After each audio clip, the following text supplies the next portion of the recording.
Okay, we have two questions here. One from Battlefish Arena and the other one from Adam Townsend. You will see them on your screen right now. They're related to the video I posted about co-writing. At least these questions were generated from that video, so I'll address them here really quickly. I'm not going to go in depth because there's a lot of nuance here, and I don't claim to be a copyright lawyer, but I'll just give you the tea about what I know. So, about a first use song. What's a first use song? That's what Adam asked. Okay, first use song is when a song has never been recorded before. If a song has never been recorded before, someone has to get permission from you as the writer or all the writers to be able to record it. Yep.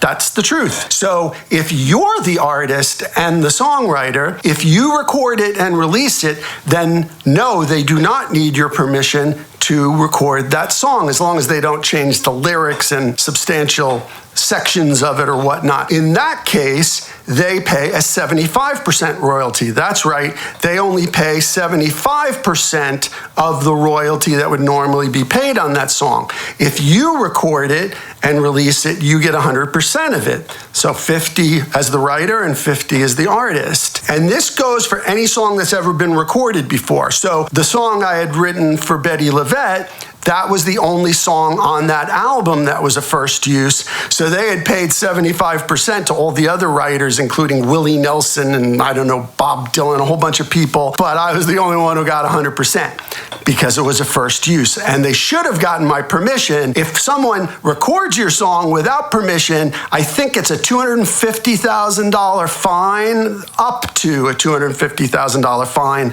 that they can be charged with by the FCC. So that's something to keep in mind. So yes, if a song has been recorded already, 75% royalty gets charged and it gets paid to Harry Fox in New York and they distribute it to the writers. If it's never been recorded, they need your permission. So what's the difference between radio royalties and streaming royalties? Oh my God, it's gonna make my head explode. But again, I'm not a lawyer, but I'm gonna tell you what I do know. For most terrestrial commercial radio, the standard royalty rate is 9.1 cents per play. So if you have a song played 1 million times, you get 1 million times 9.1 cents. And that's why us old timers are saying, watch this streaming thing because you're not getting paid properly. Why? Because streaming pays 0.003 cents per play.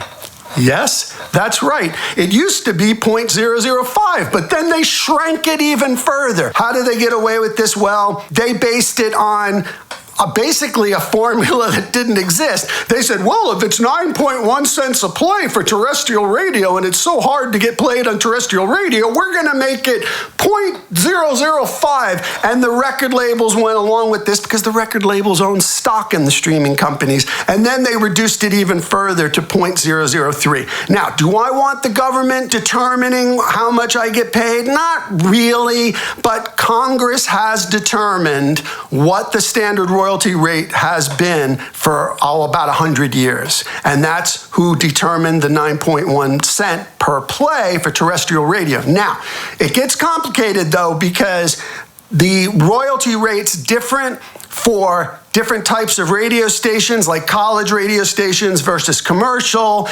versus non-for-profit versus countries, like different countries, like the BBC pays a lot more than American terrestrial radio pays, a lot more per play. So it varies. It's like I said, it's nuanced. There's a lot more detail to it. But in general, you should get 9.1 cents per play for terrestrial radio in the United States in general, and only 0.003 cents for streaming.